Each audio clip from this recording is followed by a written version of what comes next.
أعوذ بالله من الشيطان اللعين الرجيم. بسم الله الرحمن الرحيم. الحمد لله رب العالمين، والعاقبة للمتقين، والجنة للمؤمنين، والنهر للملحدين والكافرين والمشركين، والصلاة والسلام على سيد الأنبياء والمرسلين، سيدنا ونبينا وشفيعنا أبي القاسم محمد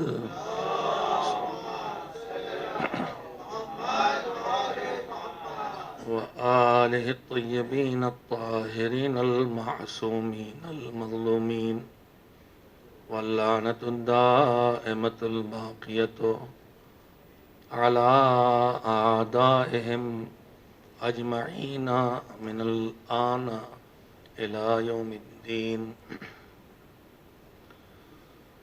أما بعد، فقد قال الله سبحانه وتعالى في كتابه المبين، وهو أصدق الصادقين، وقوله الحق.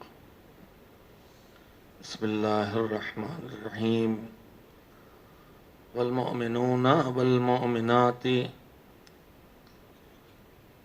بعضهم أولياء بعض، يأمرون بالمعروف وينهون عن المنكر، ويقيمون الصلاة ويؤتون الزكاة ويطيعون الله ورسوله، أولئك سيرحمهم الله، إن الله عزيز قدیر. صلوات بھیجیں محمد وعلی محمد.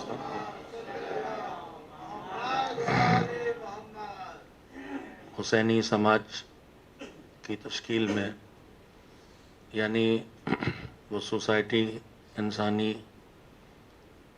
کیسے وجود میں آئے کہ جس میں وہ خوبیاں ہوں جو حسین کے ماننے والوں میں ہونا چاہیے، اور ان خرابیوں سے سوسائٹی بچی ہوئی ہو جو یزید کی طرف تھی.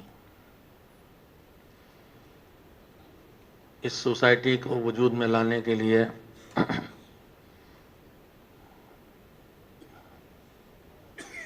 ضرورت ہے کہ جو سوسائٹی اور سماج کے وجود میں لانے والے افراد ہیں، اس لیے کہ ہر سوسائٹی اور ہر سماج لوگوں سے مل کے بنتا ہے، اکائیوں سے مل کے بنتا ہے. 1 سے 2، 2 سے 20، 20 سے 200 جب ہوتے ہیں تو ایک سماج بن جاتا ہے، ایک سوسائٹی وجود میں آ جاتی ہے. انڈیویجول سے سماج بنتا ہے،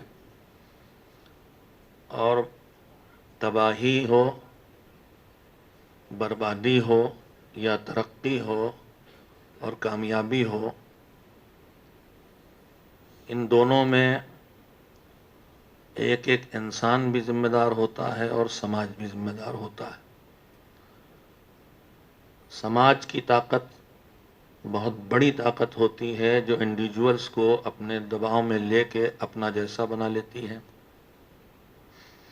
اس لیے اگر آدمی کو خود سدھرنا ہے تو اسے اپنے سماج کو بھی سدھارنا پڑتا ہے. میں اکیلا حسینی بن کے رہوں اور چوطرفہ یزیدیت ہو، یزیدیت سے میری مراد وہ نہیں ہے جو اس لفظ کے بولتے ہی دماغوں میں آ جاتی ہے کہ گلا کاٹنے والے اور ظلم کرنے والے. یزیدیت سے مراد یہ ہے کہ جہاں خوبیاں کچل گئی ہوں، برائیاں حکومت کر رہی ہوں، وہ یزیدی سوسائٹی ہے. تو ایسی سوسائٹی میں ایک آدمی حسینی بنے، یہ بہت مشکل کام ہے، ناممکن نہیں ہے لیکن بہت مشکل کام ہے. اس لیے کہ سماج، سوسائٹی اور ماحول انسان کے وجود کی تشکیل میں اس کا بڑا دخل ہوتا ہے، جس سے میں نے شاید کل یا پرسوں کی مجلس میں آپ کے سامنے عرض کیا تھا کہ اپنے ہی بنائے ماحول سے آدمی متاثر ہو جاتا ہے، اور اس سلسلے میں ملا نصر الدین کی بات پیش کی تھی. اس لیے پروردگار عالم ایک ایک انسان کو جو اچھا دیکھنا چاہتا ہے. مولانا غلام اصغر اللہ مقامہ کے جملے کہیں کہیں یاد آتے ہیں اور بڑے کام کے ہوتے ہیں. وہ جملے کے ذریعے پورے پیغامات پہنچا دیا کرتے تھے. مجھے کام کی بات یاد آ گئی، بات سے بات یاد آ گئی، مگر ہے کام کی. ہم آپ اکثر جن مذہبی کاموں کو، واجبات کو انجام نہیں دیتے، جب ٹوکا جائے تو کوئی کہہ دیتا ہے کہ مولانا ٹھیک ہے. ہم نے کہا داڑھی رکھ لیجئے بھائی، نہ مونڈا کیجئے. ہم کہتے ہیں شبہ بھی ہے کہ حرام ہے تو کیوں مونڈیے؟ نہیں، آپ کو یقین حرام نہیں ہے، لیکن شبہ تو ہے کہ ہو سکتا حرام ہو، تو بلا وجہ کیوں پڑھیے؟ جیسے کھانا، اور ہمارے چوتھے امام حضرت زین العابدین علیہ السلام کا جملہ ہے کہ عجبت لمن يحتمي من الطعام لمضرته كيف لا يحتمي من الذنوب لمعرتها، من الذنب لمعرته. ہم آپ سب جو تھوڑا سا ہمارا شعور ہے، ہم لے گئے گھر میں تبرک رکھا ہوا ہے، ماشاءاللہ سے فراوانی ہے، بچ رہا ہے، فریج میں رکھ رہے ہیں کہ دھیرے دھیرے کھائیں گے. بجلی چلی گئی 2-3 گھنٹے کے لیے. اب یہ مثال یو پی کی ہے، بمبئی کی نہیں ہے. اب اس میں بیچ میں کچھ چیزیں تھوڑا سے بگڑ گئیں. ہم نے نکالا کہ گرم کر کے کھائیں تو دیکھا کہ شاید کچھ بو سی آ رہی ہے. تو کہا جائے گا کہ بھائی ٹھیک نہیں ہے، کیا معلوم سڑ گیا ہو، فوڈ پائزننگ ہو جائے گی، اسے نہ کھاؤ. تو امام کہتے ہیں کہ عجب تو لمن یحتمی من الطعام لمضرته، مجھے تعجب ہوتا ہے اس انسان پر جو کھانے سے تو اس لیے پرہیز کرتا ہے کہ کھانے میں نقصان ہے، ولا یحتمی من الذنوب لمعرته، لیکن یہی آدمی گناہوں کی جو خرابیاں ہیں اور ذلتیں ہیں، ان گناہوں کی، ان خرابیوں کے باوجود ان گناہوں سے کیوں پرہیز نہیں کرتا؟ کھانے کا نقصان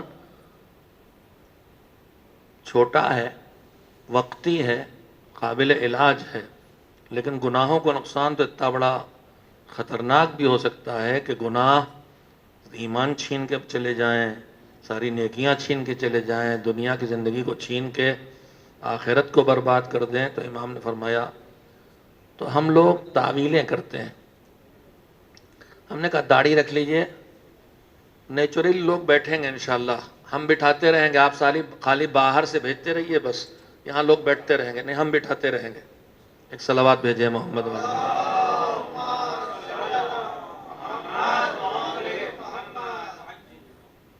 جو باہر بیٹھے ہیں بیٹھا رہنے دیے، ابھی لوگ آئیں گے اندر بیٹھیں گے. جو راحت سے نہیں بیٹھنا چاہتا ہے اسے سننا ہے، بس سننے دیجئے، لوگوں کے ساتھ زبردستی نہ کیجئے. صلوات بھیجے محمد والے.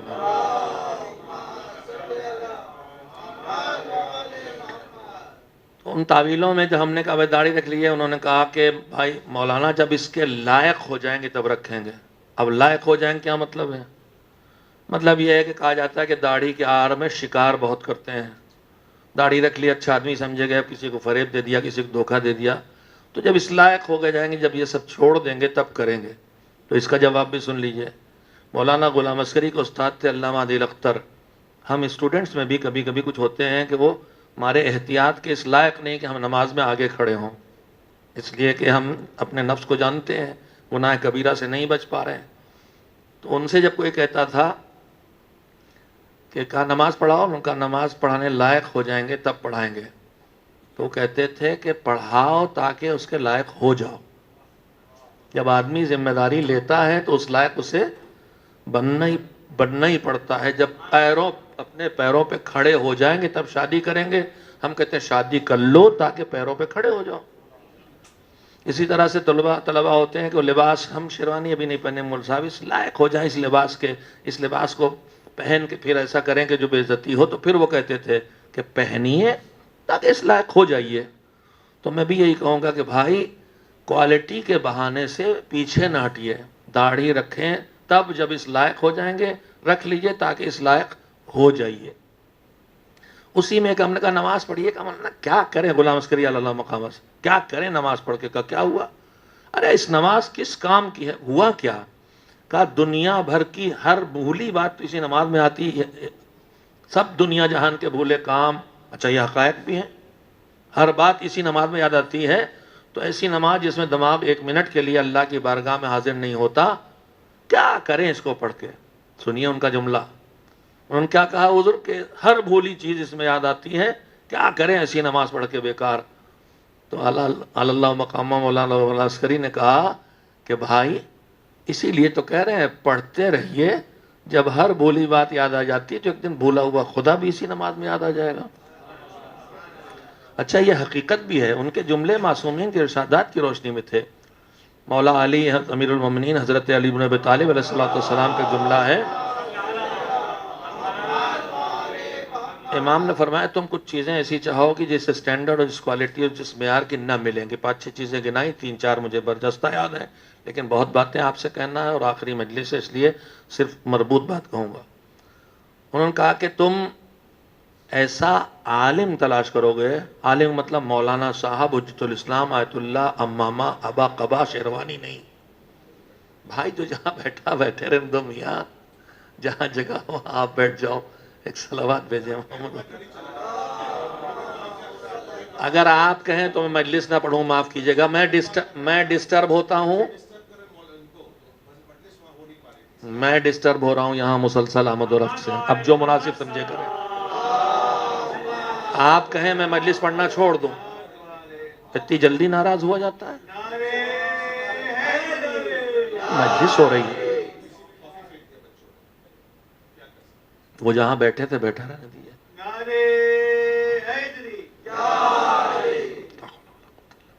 ایک صلوات مل جل کے بھیجے محمد.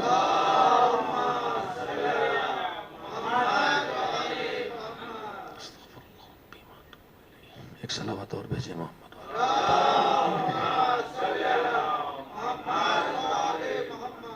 مولا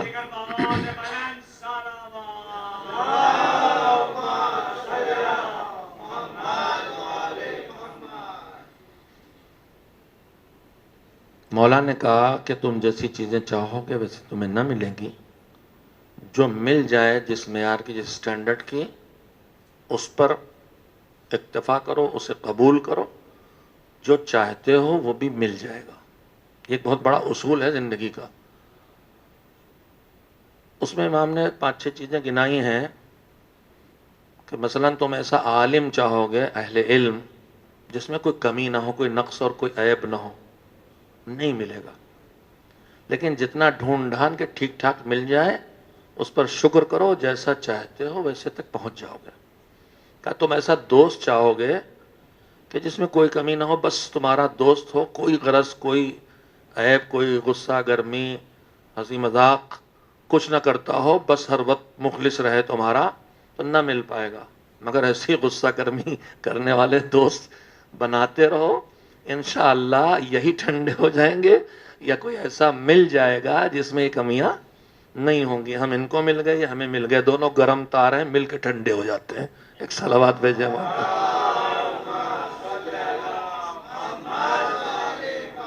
اسی میں امام نے فرمایا, قیمتی بات سب ہیں لیکن جس کے لیے میں نے روایت سنائی, امام نے فرمایا کہ تم جیسی عبادت کرنا چاہو گے ویسی نہ کر پاؤ گے. نماز واقعاً آپ پکا مالک 1-2 رکعت تو ایسی ہو جانے دے جس میں سرکٹی نہ ہو, ٹانگ ٹوٹی نہ ہو. روایت کہتی ہے کہ نمازیں جاتی ہیں تو جیسے ہمارا ڈھانچہ ہے نا, کبھی سر ہی غائب ہے, نیت اللہ سے اول سے آخر تک اللہ یاد ہی نہیں آیا, زبان سے خالی کہا قربتاً اللہ, اور دماغ غائب. کبھی ٹانگ کٹی ہے, کبھی ہاتھ کٹا, جیسے بدن ویسے ہی فرمایا کبھی نماز سے خالی ایک رکوع پہنچتا ہے اللہ تک, اتنی دیر بس اللہ کے سامنے رہے, باقی ادھر ادھر تھے. کبھی ایک سجدہ پہنچتا ہے, ہو سکتا ہے ہم لوگوں تو ہے کہ ایک رکوع ایک سجدہ بھی نہ پہنچتا ہو. 1,00,000 رکعت نماز پڑھ لو کہ دماغ ادھر ادھر نہ جائے, مگر جاتا ضرور ہے. کہیں نہ کہیں جا کے رہے گا، کھانچا پڑے گا ضرور، اتنی ٹوٹی پھوٹی جائے گی ضرور، مگر امام نے کہا چھوڑ نہ دینا کوالٹی کے چکر میں۔ امام نے فرمایا جیسی عبادت ہو سکے ویسے کرتی رہو، جیسی چاہتے ہو ایک دن ویسی ہو جائے گی انشاءاللہ۔ تو صلوات تو آپ بھیجتے ہی رہیے۔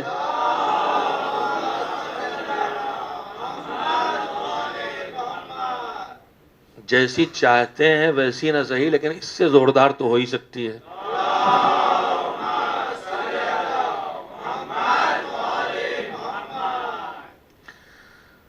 تو بات میں بات نکلی، میں آپ سے کہتا چلا گیا، حسینی سوسائٹی وہ ہے جس پر حکومت دین کی ہو، حکومت اچھائیوں کی ہو، جہاں اچھائیاں غالب ہوں، برائیاں کمزور ہوں۔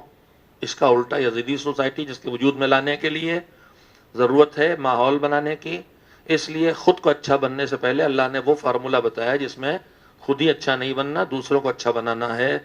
وہ لوگ کون ہیں؟ یأمرون بالمعروف وینہون عن المنکر، جو نیکیوں کا حکم دیں گے، برائیوں سے روکیں گے۔ اب دوسرا کام، یقیمون الصلاۃ، وہ نماز قائم کریں گے۔ خالی اماں نہیں پڑھیں گی نماز گھر میں، بٹیا کو بھی پڑھوائیں گی۔ خالی ابا جان نماز نہیں پڑھیں گے، صاحبزادے کو بھی نماز صبح اٹھا کے پڑھوائیں گے۔ نماز قائم کرنے والے اور زکوٰۃ دینے والے، یعنی مالی ذمہ داریاں ادا کرنے والے۔ اور اس کے بعد کیا ہے؟ پھر ایک عام بات کر دی کہ یطیعون اللہ و رسولہ، وہ لوگ ہوں گے ایمانی سوسائٹی کے ممبر، مومنین مومنات کا مجموعہ، جو سب ایک دوسرے کے دوست ہیں، ایک دوسرے سے محبت کرتے ہیں، ایک دوسرے کے مددگار ہیں، ایک دوسرے کے کام آنے والے ہیں۔ بعضهم اولیاء بعض کا یہی ترجمہ ہوگا۔ یہ سب کے سب ایسے ہوں گے جو اللہ اور اس کے رسول کی بات کو مانیں گے، اپنی مرضی نہیں چلائیں گے، اپنی رسمیں نہیں چلائیں گے، اپنے علاقے کی چیزوں کو نہیں تھوپیں گے، دیکھیں گے حکم خدا کیا ہے اس کے مطابق عمل کریں گے، حکم رسول کیا اس کے مطابق عمل کریں گے۔ ایسے لوگ وہ ہیں جو اس لائق ہو جائیں گے کہ اللہ ان کے اوپر بہت جلد اپنی رحمت نازل کرے گا۔ اور اللہ کے اس وعدے پہ تمہیں شبہ نہیں ہونا چاہیے، اس لیے کہ وہ عزیز یعنی صاحب اقتدار ہے، پاور والا ہے، اور حکیم ہے، کہ جو اچھا ہے اس کو کرتا ہے اور کرنے کی طاقت بھی رکھتا ہے۔ ایک صلوات بھیجے محمد علیہ محمد۔ میں آپ کی خدمت میں حسینی سوسائٹی کیسے وجود میں آئے، 14 صدیوں سے ہم اگر حسین کا ماتم کر رہے ہیں، حسین کا ذکر کر رہے ہیں، حسین کا گریہ کر رہے ہیں، حسین کی فضیلتیں سن رہے ہیں، اور اس کے ان تذکروں کو طفیل میں پورا دین سن رہے ہیں، تمام سیرت و کردار سن رہے ہیں، تاریخ پڑھ رہے ہیں، عقائد سن رہے ہیں، مناظرہ ہو رہا ہے، سب کچھ ہم دیکھ رہے ہیں، دین ہم تک پہنچ رہا ہے، پھر بھی وہ نہیں ہوتے جو ہمیں ہونا چاہیے۔ جیسے ہماری سوسائٹی ہو، ایک دوسرے کا، بار بار دہراتا ہوں، ایک دوسرے کا خیال رکھنے والا، دوسروں کی ضرورتوں کو پورا کرنے والا، دوسروں کا احترام اور محبت کرنے والا، اللہ کے حقوق اور بندوں کے حقوق سب کو ادا کرنے والا۔ اگر یہ ماحول نہیں بنتا تو اس کے پیچھے رکاوٹیں کیا ہیں وہ میں نے عرض کی۔ اب اس کے بعد اس ماحول کو وجود میں لانا ہم مردوں کا، اور ہمارے ساتھ جو ہمارے زندگی کے حصے دار ہیں خواتین، ان کا حصہ ہے، کیونکہ آج شب عاشور ہے۔ لہذا میں آپ کی خدمت میں اور خاص کر کے اپنی بہنوں کی خدمت میں کہنا چاہتا ہوں کہ انسان کے حیثیت سے چاہے لڑکا پیدا ہو چاہے لڑکی پیدا ہو، چند رشتے ہیں جو بنیادی ہیں۔ جب اس دنیا میں کوئی آتا ہے تو بیٹی بن کے یا بیٹا بن کے، پھر آگے بڑھتا ہے تو شادی ہوتی ہے تو یا شوہر ہے یا زوجہ، پھر آگے بڑھتا ہے تو اللہ اولاد دیتا ہے تو ماں ہے یا باپ، اور اس کے بعد وہ بیٹا ہے یا بیٹی۔ تو چند کردار ہیں، بیٹی بیٹا پہلا، وجود کا پہلا مرحلہ، میاں بیوی دوسرا مرحلہ، ماں باپ تیسرا مرحلہ۔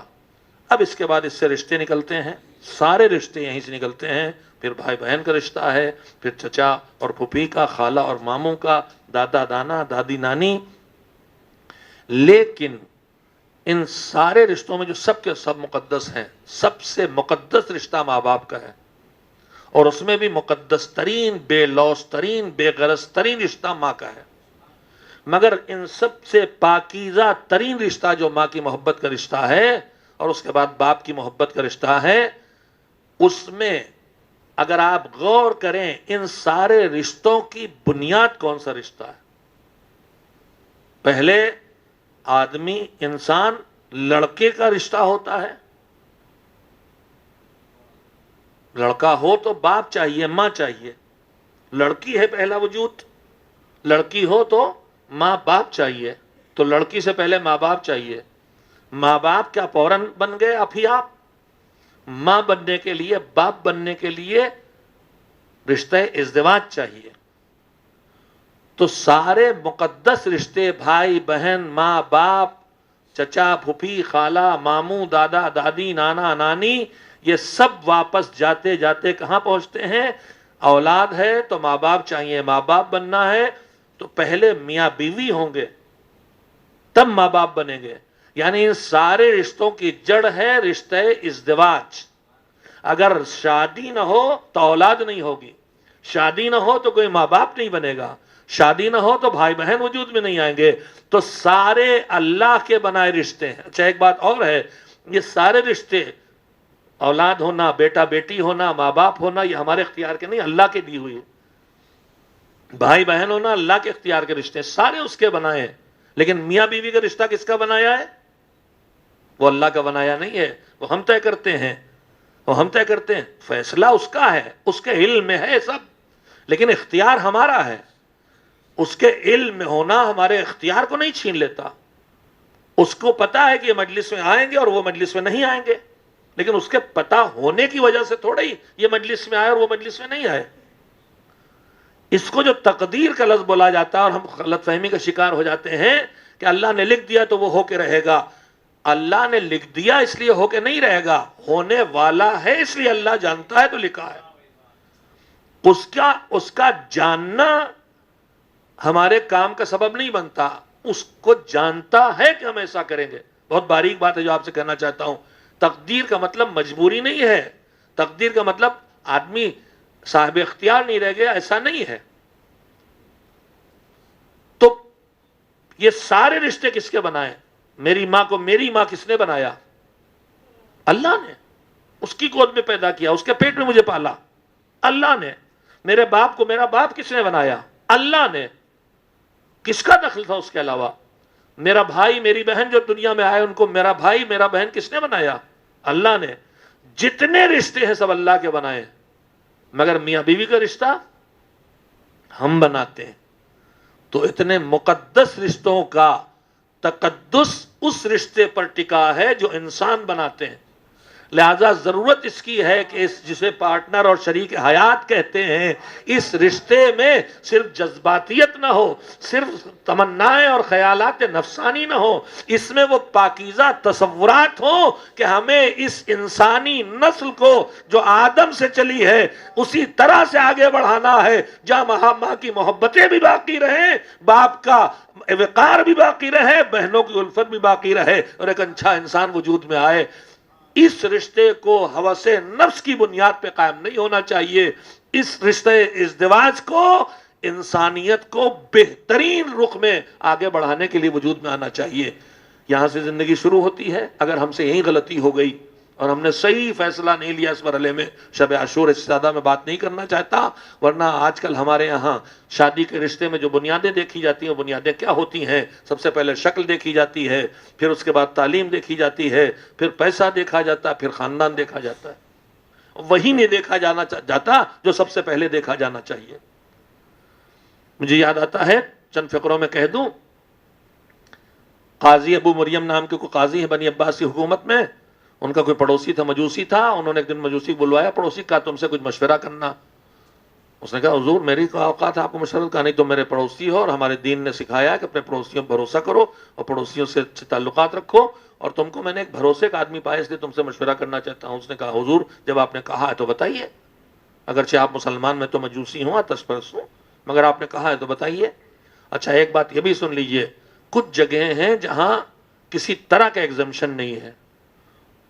ظلم حرام ہے، کسی پر بھی نہیں کر سکتے، چاہے وہ کافر ہی کیوں نہ ہو، دشمن دین کیوں نہ ہو، ظلم نہیں کر سکتے.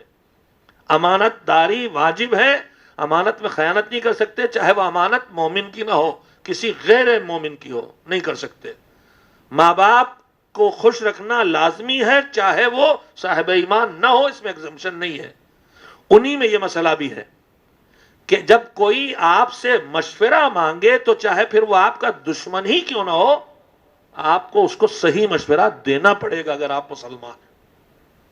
ہم تو دوستی کی آڑ میں بلکہ دوست بنتے ہی ہیں غلط مشورہ دے کے بہکانے کے لیے. اللہ کہہ رہا دوست نہیں دشمن بھی مشورہ مانگے تو پھر جو صحیح مشورہ ہے وہ تمہیں دینا چاہیے. بہرحال اس نے کہا کہ ٹھیک ہے جو آپ کہہ رہے ہیں. تو اس نے کہا دیکھو قاضی مریم نے کہا کہ ٹھیک ہے مجھے اپنی بیٹی کی شادی کرنا ہے, یہ بتاؤ تم بتاؤ کہ میں کہاں شادی کروں, کیا معیار اپنے داماد کے انتخاب کو بناؤں. تو اس نے کہا سنیے, اب آپ نے پوچھا ہے تو سنیے.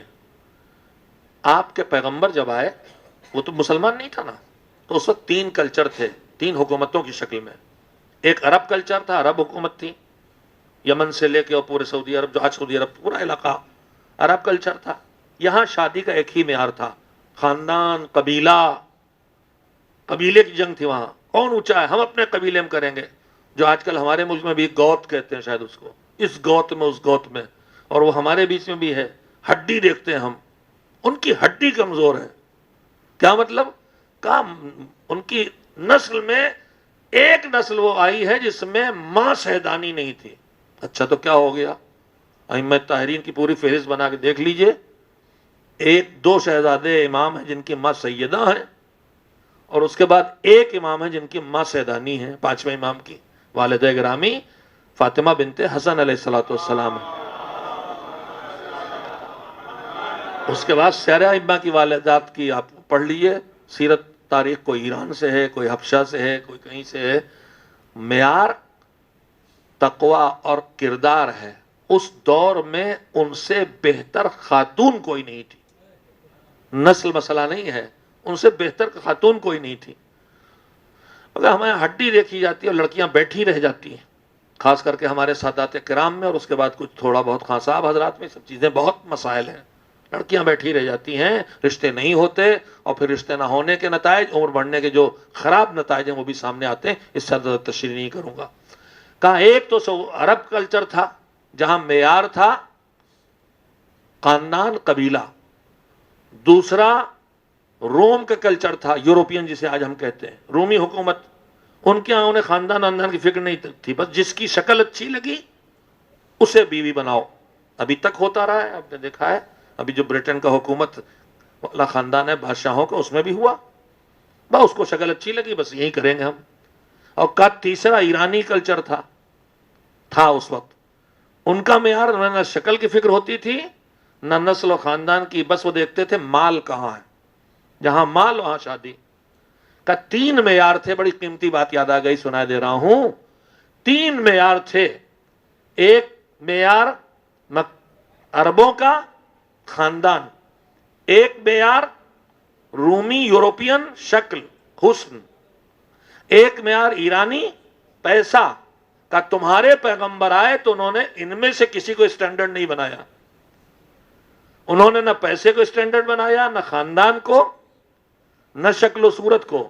انہوں نے کہا کہ شادی کرو جو تمہارا کفو ہو, یعنی ایمان میں دین میں تمہارا جیسا ہو. انہوں نے دین و ایمان کو معیار بنایا. اب یہ فیصلہ تم کرو کہ جو معیار تمہارے پیغمبر کا بنایا ہے تم اس معیار کو اپناؤ گے, یا جو معیار تمہارے پیغمبر کے دشمنوں کو بنایا ہوا تھا اس معیار کو اختیار کرو گے. شاید میں بات نہیں کہہ سکا, لہذا میں صراحت کروں. آج ہم شادی کرنے چلتے ہیں تو دیکھتے ہیں شکل کیسی, شکل اچھی لگتی تو خاندان کیسا, خاندان ٹھیک لگا تو پیسہ کتنا. تو جتنا 3 غیر مسلم کلچر تھے ان تینوں کے معیار تو ہم نے اپنا رکھے ہیں, اور جو ہمارے پیغمبر نے رشتہ طے کرنے کا اسٹینڈرڈ بتایا تھا دین, ایمان, تقوی, اس کو ہم نے نظر انداز کر رکھا ہے. لہذا تینوں کلچر کی خرابیاں تو ہمارے یہاں آتی چلی جا رہی ہیں, اور جو اسلامی شادی کی خوبیاں ہونا چاہیے تھا, پرسکون گھر اور ایک دوسرے کا احترام کرنے والا ماحول, اس سے ہم محروم ہوتے جا رہے ہیں اور رشتے ٹوٹتے چلے جا رہے ہیں. ہمیں سوچنا چاہیے کہ تباہی کیوں آ رہی. اسی لیے آ رہی ہے کہ جو حسینی سوسائٹی کے اسٹینڈرڈ ہیں وہ ہم بھول رہے ہیں, اور جو غیر مسلم سوسائٹی کے اسٹینڈرڈ ہیں وہ ہم نے سب جمع کر لیے. ہمارے دوسرے امام حضرت حضرت حسن مجتبی علیہ السلام نے فرمایا کہ جب تمہیں اپنی بیٹی کہیں دینا ہو تو دیکھ لینا کہ جس کو بیٹی دینا جا رہے ہیں اس کے دل میں خوف خدا ہے کہ نہیں ہے. اس لیے دیکھ لینا کہ دو ہی صورتیں ہیں، یا تمہاری بیٹی تمہارے داماد کو اچھی لگے گی تو کوئی بات ہی نہیں، اچھا بسر ہو جائے گا، لیکن اگر اچھی نہیں بھی لگے گی تو اگر اس کے دل میں خوف خدا ہوگا تو تمہاری بیٹی پہ کبھی ظلم نہیں کرے گا. آج ہمارے گھروں کے بہت مسائل ہیں. میں نے پچھلے سال بھی مسجد میں یہ بات کہی تھی، اسے اس لیے دہرایا ہے کہ ہم جاگیں چوکیں، اور ہمارے پرابلم جو ہیں جب ہمارے مقدس رشتوں کی بنیاد، اور یہ مقدس رشتے بھی اب بگڑ رہے ہیں، بھائی بھائی کا دشمن ہو رہا ہے، اولاد ماں باپ کو مارنے پہ اتر آئی ہے. یہ بگاڑ کیوں ہے؟ اس لیے کہ ان سارے رشتوں کی جڑ وہ رشتہ تھا جس کا نام رشتہ ازدواج ہے، اور اس میں ہم نے اسلامی معیار کو ہاتھوں سے کھو دیا ہے، لہذا یہ سب برباد ہوتا چلا جا رہا ہے. بس اب ہمیں حسینی سوسائٹی کو وجود میں لانا ہے تو ہمیں سیکھنا ہوگا، اور سیکھنے میں سب سے اونچی جگہ کا نام ہے کربلا. کربلا سے کیسے سیکھیں؟ ابھی میں نے کردار بتائے. میری بہنیں، یہ اسم عشرہ بہنوں کے لیے رکھا گیا، اس لیے میں نے ہمیشہ ان کو پیش نظر رکھتے ہوئے گفتگو کی، لیکن کوئی ایسی بات نہیں کی جو آپ کے کام کی نہ ہو. آپ کے کام کی بھی ہے مگر ان کے کام کی زیادہ ہے. جن پوائنٹس کی طرف مجھے انہیں زیادہ متوجہ کرنے کی ضرورت محسوس ہوئی وہ ان کے آپ کے سامنے اور ان کے سامنے رکھتا رہا. دیکھیے، آتا ہے آئی تو بیٹی. عورت کے 4 بڑے کردار ہیں: بیٹی، بیوی، ماں، اور اس کے بعد ہے پھر جو ان سے سب سے زیادہ اہم کردار ہے وہ بہن. کربلا میں سارے کردار دکھائی دیتے ہیں. اور کیسے دکھائی دیتے ہیں؟ حسینی سوسائٹی بنانا ہے تو کربلا کے ان کرداروں سے ہماری بہنوں کو، بیٹیوں کو، ماں کو سیکھنا ہوگا. کربلا کی بیٹی گھوڑے سے لپٹی ہے، بابا مجھے پہنچا دو دادا کے قبر پہ نجف کا بیٹا ممکن ہوتا. پیاسی ہے. ان حالات میں بھی پوری تاریخ پہ نظر ڈال لیجئے، سکینہ مظلومہ کربلا سے کوفے اور کوفے سے شام تک پیاسی رہی، مگر دنیا کی ساری مصیبتیں اٹھا کے نہ کبھی اپنے باپ سے، نہ کبھی اپنی پھوپھی سے، نہ کبھی اپنی بہن سے کوئی ایک بار نہیں کہا کہ ان مشکلوں کے اٹھانے سے اچھا تھا بیعت کر لیتے. جب حسین نے کہا بیٹا میری شہادت کے بغیر دین بچنے والا نہیں، تو کہا تھا بابا جاؤ پھر جان قربان کر دو. تو بیٹی کی حیثیت سے گھر میں ہو تو اسے باپ اور ماں کا مددگار ہونا چاہیے، دین کے ساتھ کھڑا ہونا چاہیے، اور دین کی دشمنی کرنے والوں کو دور کرنا چاہیے. مائیں کربلا کی سب کے سامنے ہیں. مائیں وہ ہیں کہ جو شب عاشور اگر بیٹھی ہیں بچوں کے پاس تو ہم گریہ کرنے کے لیے مرثیوں میں اس طرح کی باتیں پڑھتے ہیں کہ بس ایک کیریکٹر سمجھ میں آتا ہے ماؤں کا کہ سب بے چین ہیں کہ کل میرا بیٹا شہید ہو جائے گا. مگر کربلا کی مائیں بے چین نہیں تھی. کربلا کی مائیں مطمئن تھی کہ کل میرا بیٹا شہید ہوگا. اسی لیے تو تیار کر رہی تھی، پہلے تمہیں جانا ہے، پہلے تمہیں جانا ہے. کربلا کی مائیں جو سبق دے رہی ہیں ان میں ایک سبق یہ ہے کہ اپنے بچے کو اس طرح پالو کہ اسے یہ سکھاؤ کہ جب سب لوگ نیکی کرنے والے ہوں تو اس نیکی میں، اچھے کام میں سب سے پہلے تمہیں وہ اچھا کام کرنا ہے.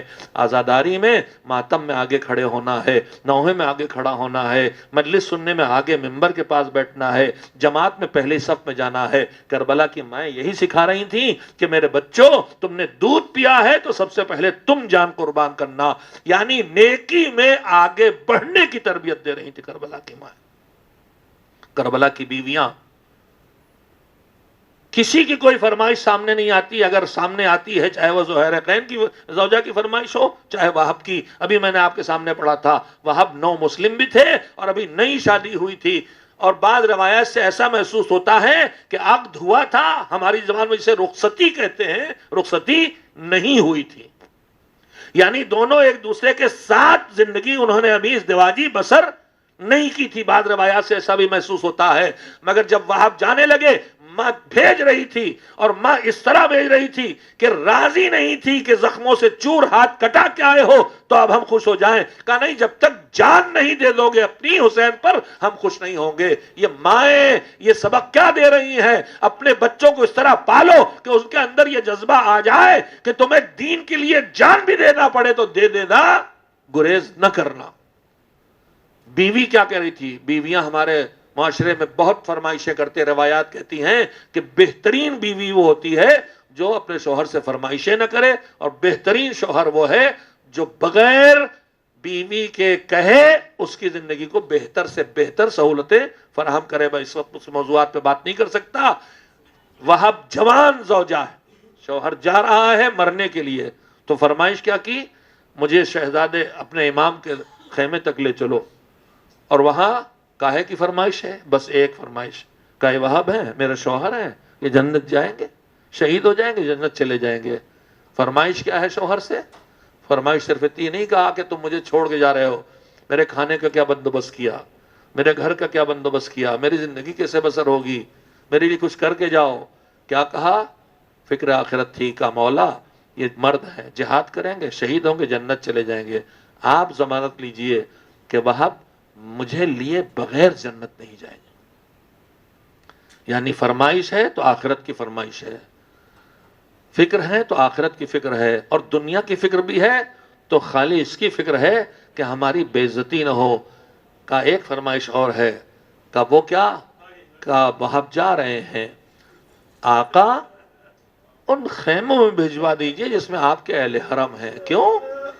ان کا خیال یہ ہے کہ ہم وہب کے جانے کے بعد لاوارث ہو جائیں گے، مگر یہ خیمے میں ہم سلامت رہیں گے. وہاں بھی صرف وقار کی فکر ہے. بیٹی ہو، ماں ہو، زوجہ ہو، دیکھ لیا آپ نے کردار، ہمیں وہی سوسائٹی وجود میں لانا ہے تو انہی کرداروں کو پیش کرنا ہوگا. اور اس کے بعد اگر بہن کے کردار کی بات ہے تو پھر زینب جیسی بہن دنیا میں اور کہیں دیکھنے کو نہیں ملتی. فاطمہ زہرا نے اپنے بابا کو 5 سال کی سن سے جب اماں کا سایہ سر سے اٹھ گیا تھا اس طرح سے خدمت کی تھی کہ باپ کہتا تھا یہ تو میری ماں ہے. ان کا لقب ہے ام ابیہا، باپ کی ماں، اپنے باپ کی ماں. تاریخ نگاروں نے، سیرت نگاروں نے حضرت زینب کی جو کیفیت دیکھی ہے اس کے بعد انہوں نے لکھا ہے ام اخیہا، اپنے بھیا کی اماں. یعنی جیسے ماں اپنی اولاد سے محبت کرتی ہے ویسے زینب کو اپنے حسین سے محبت تھی. ورنہ کون ماں ہے جو اپنے بچے قربان کر دے؟ حسین کی جان تھوڑی دیر کے لیے بچ جائے اس کے لیے انہوں نے اکبر جیسے چہیتے کو قربان کر دیا. اور محمد کی لاشیں آنے پہ تو شکر ادا کیا ہے کہ میرے بچے حسین پہ قربان ہو گئے.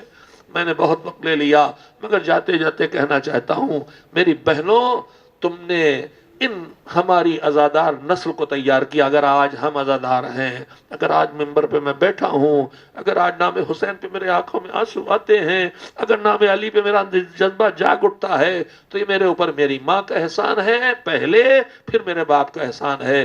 جب تک پیٹ میں تھا ماں لے کے آتی رہی، ایک ایک قدم چلنا دشوار تھا مگر حب حسین میں ساتھ آئی اور میرے کانوں میں بطن مادر ہی میں یا حسین کی آوازیں پہنچی.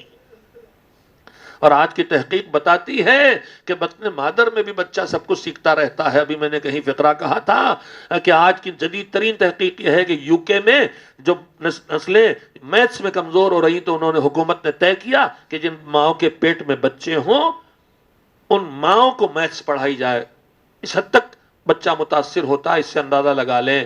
تو پھر میں یہی کہوں گا تم زحمتیں اٹھاتی ہو 9 مہینے جس میں ایک دن کی زحمتوں کا مقابلہ کروڑوں سال کی خدمت سے نہیں کر سکتی اولاد، مگر اس وقت کو اس طرح گزارو کہ ان کے کانوں میں قرآن کی تلاوت کی آواز آئے، ان کے کانوں میں یا حسین کی آواز آئے. تم سجدہ کرو تاکہ یہ سجدہ کرنا بطن مادر سے سیکھ لیں، تم ماتم کرو تاکہ بطن مادر سے ماتم حسین سیکھ لیں. اس لیے سب پیٹ سے سیکھ رہے ہیں. ان کا احسان تمہارا ماؤں کا، میری ماں کا احسان کہ مجھے لائی، گود میں لائیں، پیٹ میں لائیں، گود میں لائیں، سینے سے لگا کے لائیں. اور اس کے بعد میرے باپ کا احسان کہ جب ماں کے گود سے میں آگے بڑھا چلنے لگا تو میرا باپ انگلیاں پکڑ کے لایا. میں یہی کہوں گا بچوں کو لائیے اور بچوں کو تہذیب کے ساتھ اپنے ساتھ بٹھا کے مجلس کی تہذیب سکھائیے.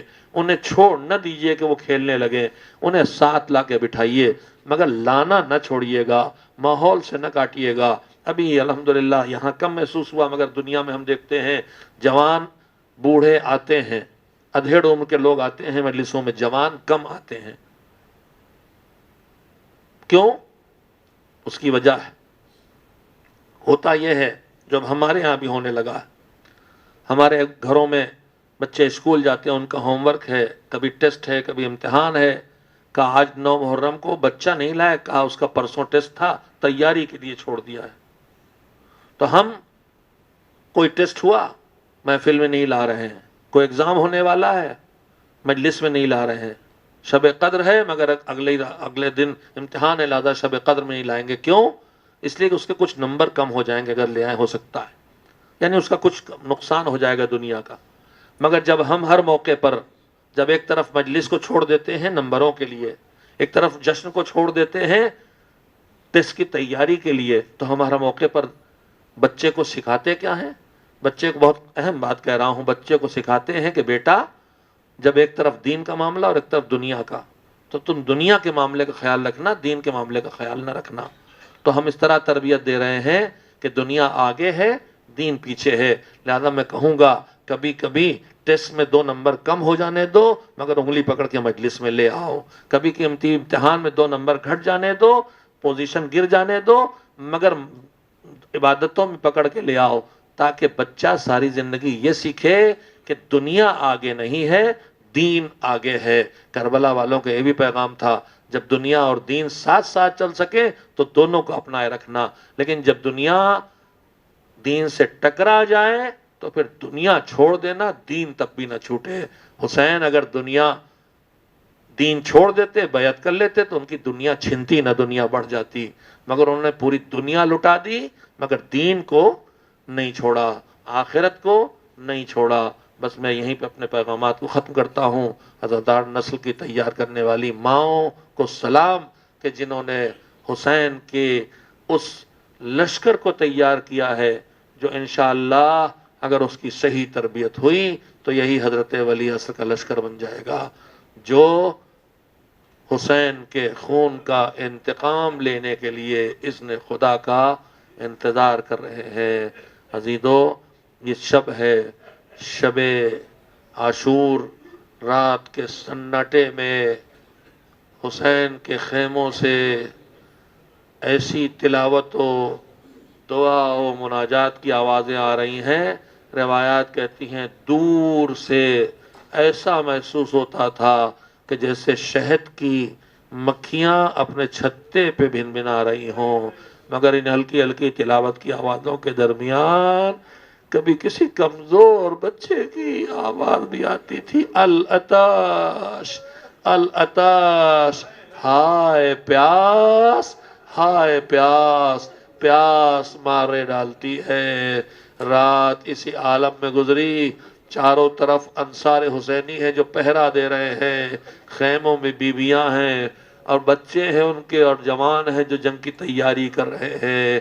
صبح ہوئی، حسین نے حکم دیا اذان کہو، علی اکبر نے اذان کہی، ادھر اذان ختم ہوئی، نماز ہوئی. نماز کا خاتمہ ہوتے ہی ایک مرتبہ ابن سعد نکلا لشکر سے، کمان میں تیر لگایا اور حسین کے خیموں کی طرف پھینکا اور کہا گواہ رہنا. ملعون اپنی شیطنت پہ گواہ بنا رہا تھا کہ پہلا تیر میں نے پھینکا ہے. ہزاروں کی تعداد میں تیر انداز تھے اس لشکر میں، سب نے کمانوں میں تیر لگا دیے. ادھر انصار حسین نے منظر دیکھا کہ ہزاروں کمانیں خیام حسینی کی طرف تنی ہوئی ہیں، وہ خیمے جن میں زینب ہیں، وہ خیمے جن میں ام کلثوم ہے. صرف یہی نہیں ہے، وہ خیمے جن میں ننھی سے سکینہ بھی ہے، ننھا سے اصغر بھی ہے. بس انہوں نے جلدی سے منصوبہ تیار کیا، جسموں کی دیوار بنا کے خیموں کے آگے کھڑے ہو گئے، تیروں کی بارش شروع ہوئی، ہاتھوں میں تلواریں اور ڈھالیں تھیں، اصحاب نے تیروں کو روکنا شروع کیا، کچھ کو ڈھالوں پہ روکا، کچھ کو تلواروں سے کاٹا، مگر ہزاروں تیر اور چند جسم اور سینے، ارے تیر بازووں میں پڑ رہے ہیں، تیر سینوں پہ بھی پڑ رہے ہیں، تیر گردنوں بھی پڑ رہے ہیں۔ پہلا حملہ جب رکا، حسین کے لشکر کا ایک بڑا حصہ شہید ہو کے گر پڑا تھا، کچھ مجروح ہو چکے تھے، چھلنی جسم تھے۔ اب ایک ایک کر کے جنگ شروع ہوئی، ایک ایک بوڑھا مجاہد، زخمی مجاہد، بھوکا مجاہد، کمسن مجاہد اجازت لے کے جا رہا ہے۔ حسین ایک ایک کو رخصت کر رہے ہیں، اور جب ایک لاش لے کے آتے ہیں دوسرا کھڑا ہو جاتا ہے۔ جنگ چلتی رہی، حسین کے چاہنے والے جا کے شہید ہوتے رہے، حسین لاشوں پہ لاشیں اٹھاتے رہے، یہاں تک کہ انصار ختم ہو گئے۔ اب بنی ہاشم کی باری آ گئی، اب گود کے پالوں کو اٹھانے کے لیے عباس اور اکبر کے ساتھ حسین جا رہے، کبھی اول محمد کی لاشیں لائے، کبھی مسلم کے بیٹوں کی لاشیں لائے، ارے کبھی قاسم کے جسم کے ٹکڑے سمیٹے، کبھی علی اکبر کے کلیجے سے برچھی نکالی، ارے کبھی ننھے لال کی چھوٹی سی لاش خیموں تک پہنچا کے ننھی سے قبر بنائی۔ اب حسین اکیلا رہ گیا، آیا، ارے رخصت آخر کے لیے رخصت ہو کے چلا۔ خیام کے آگے قناتیں لگی تھی، قناتوں کے کنارے پر سفید بنائے بیبیاں کھڑی تھی، حسین بیبیوں کے درمیان سے سر جھکائے گزر رہے تھے۔ جس پر نظر پڑی خیال آتا ابھی سر سے چادر چھنے گی، ابھی بازوؤں میں رسیاں بنے گی۔ خدا حافظ، تم پر سلام فضا، تم پر سلام رباب۔ ایک ایک کو رخصت کر کے حسین پہنچ گئے۔ بہن بے چین، کب بہن دل کو سنبھالو، مجھے دل سنبھال کے لبوں پہ تبسم کے ساتھ رخصت کرو گا۔ بھیا کیسے بھیج دوں تمہیں، کیسے قابو کرو اپنے دل پہ؟ کہا ٹھیک ہے میری بہن، پھر جب میرے گلے پہ خنجر چلے گا تو تمہارا یہ مضطرب چہرہ مجھے بے چین کر دے گا۔ ارے فاطمہ کی لخت جگر نے کلیجے پہ پتھر رکھا، آنسوؤں کو روک کے باوقار لہجے میں کہا جا میرے بھیا، خدا حافظ۔ حسین آئے، لجام فرس پکڑا، ایک بار داہنی طرف مڑے، ایک بار بائیں طرف مڑے۔ بہن سمجھ گئی، اب تک سوار ہوتے تھے تو عباس بازو پکڑتے تھے، اکبر رکاب تھامتے تھے، اب کون ہے؟ زینب آگے بڑھی، بھیا تم اکیلے نہیں ہو، یہ زینب ہے، بازو بھی پکڑے گی، رکاب بھی تھانے گی۔ سوار کر دیا بھیا کو، جا بھیا خدا حافظ۔ حسین نے کہا چل میرے بس آخری سروار، ارے میرے رہوار آخری زحمت ہے۔ گھوڑا آگے نہیں بڑھتا، کہا مجھے پتا تو بھوکا بھی، پیاسا بھی، زخمی بھی، بس آخری زحمت ہے، بڑھ۔ ایک مرتبہ اس نے سر جھکا کے اٹھایا، حسین سمجھ گئے کوئی پیغام ہے، اب جو جھک کے دیکھا تو قدموں سے بیٹی لپٹی ہے، میرے بابا کو نہ لے جا، میرے بابا کو نہ لے جا۔ گفتگو ہوئی، کہا بیٹا دین کی بقا کے لیے قربانی دینا ہے، کہا ٹھیک ہے بابا جاؤ جان دے دو، بس ایک بار اور مجھے اپنے کلیجے سے لگا لو۔ ارے حسین نے جو بیٹی کو رخصت کیا کلیجے سے لگا کے، عزاداروں پھر معلوم ہے کب ملا؟ شام غریبہ کے سناٹے میں بچی ڈھونڈتی ہوئی نکلی، ارے میرا بابا کدھر، میرا بابا کدھر؟ ایک مرتبہ نشیب سے آواز آئی تھی، بنیا بنیا بیٹی آ جا میری طرف، ادھر آ جا۔ ارے سکینہ پہنچی تو کٹے ہوئے گلے کے بابا کے لاشے سے لپٹ گئی۔ اجرکم اللہ۔ حسین گئے، مقتل میں گئے، جنگ لڑی، اس کے بعد زہرا کا چاند لشکر شام میں غوب گیا، بیویاں بے چین، کوئی خبر لانے والا نہیں۔ عبداللہ ابن حسن نکلے، چچا کی خبر لے لے، چچا پہ تلوار چل رہی تھی، ہاتھ پھیلائے، آخری قربانی حسین نے دے دی، سجدہ آخر میں سر رکھا۔ ایک مرتبہ بے چینیاں بڑھی، زمین لرزنے لگی، دوڑ کے اس خیمے میں آئی جس میں وقت کا امام، بیٹا دیکھو کیا قیامت آ گئی. کہا پھوپھی اماں در خیمہ سے پردہ ہٹائے. اب جو پردہ ہٹا تو سامنے بابا کا کٹا سر نو کے نیزہ پر، السلام علیک یا ابا عبداللہ، السلام علیک ابن رسول اللہ. پھوپھی اماں بابا مارا گیا، پھوپھی اماں یتیم ہو گئے. پھوپھی اماں تیار ہو جاؤ، خیمے جلیں گے، سروں سے چادریں چھنے گی. تھوڑی دیر گزری تھی، خیمے جلے، چادریں چھنی، نگاہوں کے سامنے باپ کا لاشا کچلا گیا. بہن تڑپتی رہی، بھیا کو نہ بخش دو. ارے جنازہ اٹھانا تو دور، بھائی کی لاش ماں کے سامنے، بہن کے سامنے، باپ کی لاش 3 سال کی سکینہ کے سامنے پامال ہو گئی. ماتم حسین اٹھو اور حسین کا وہ تابوت جو نہ اٹھ سکا اس کو کاندھا دو.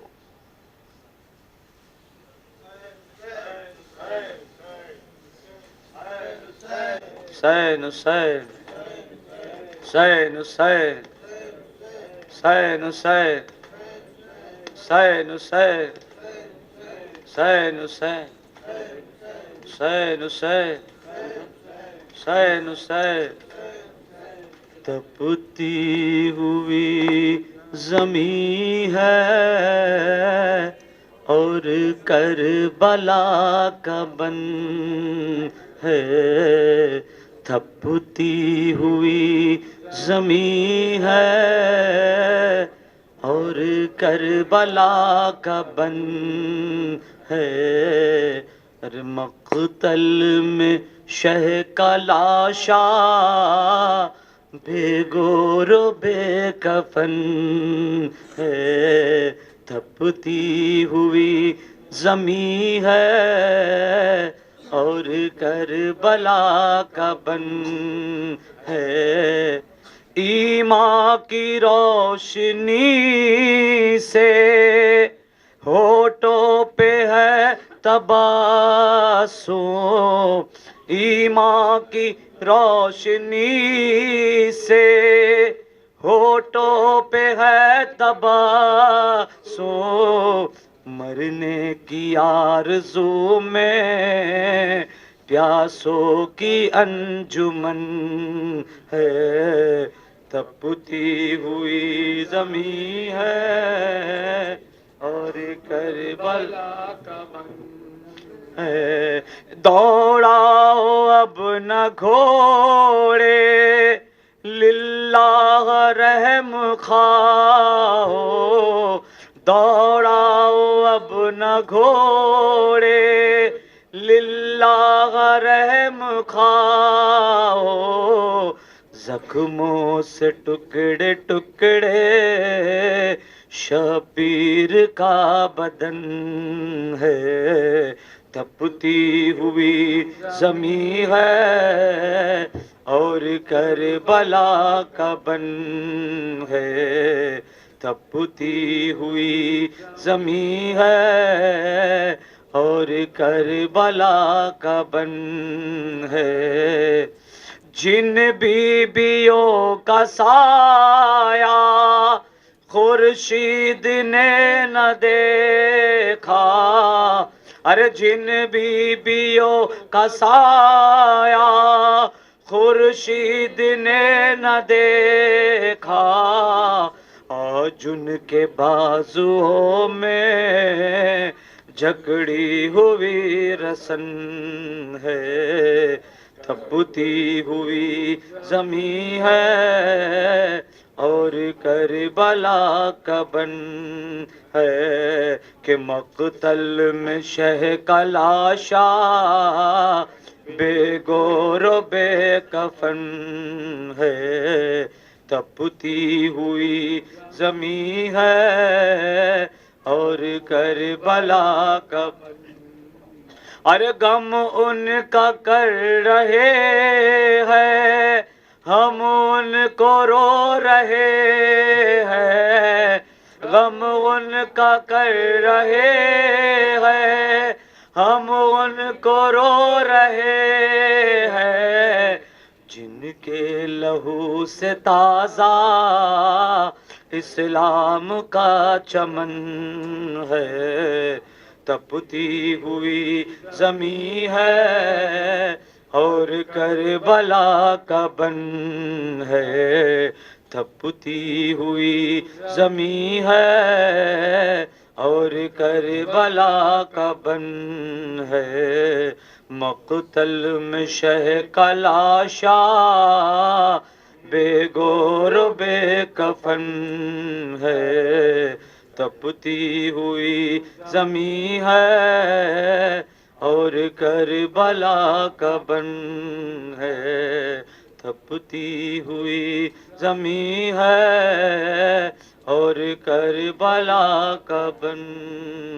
ہائے حسین قتل شد، ہائے حسین قتل شد، ہائے حسین قتل شد، ہائے حسین قتل شد، ہائے حسین قتل شد، ہائے حسین قتل شد، ہائے حسین قتل شد، ہائے حسین قتل شد۔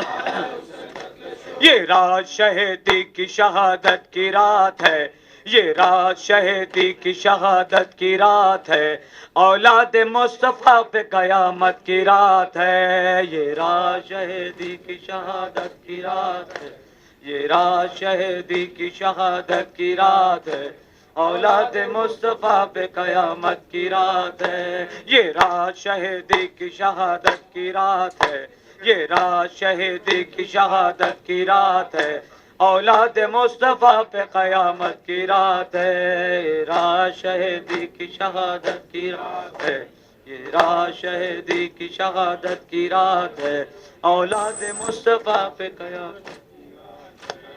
ہائے حسین قتل شد، ہائے حسین قتل شد، ہائے حسین قتل شد، ہائے حسین قتل شد، ہائے حسین قتل شد، ہائے حسین قتل شد، ہائے حسین قتل شد۔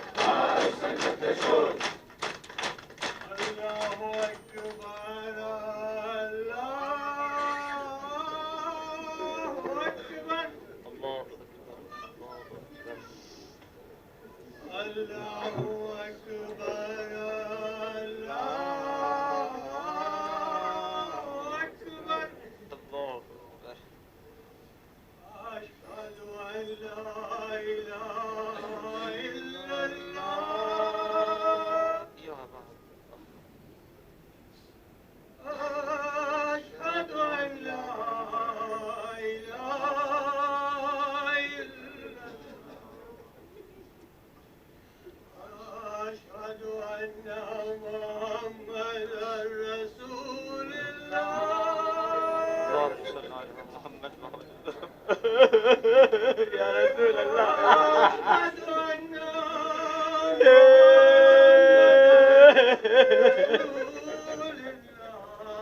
ہائے حسین قتل شد، ہائے حسین قتل شد، ہائے حسین قتل شد، ہائے حسین قتل شد، ہائے حسین قتل شد، ہائے حسین قتل شد، ہائے حسین قتل شد،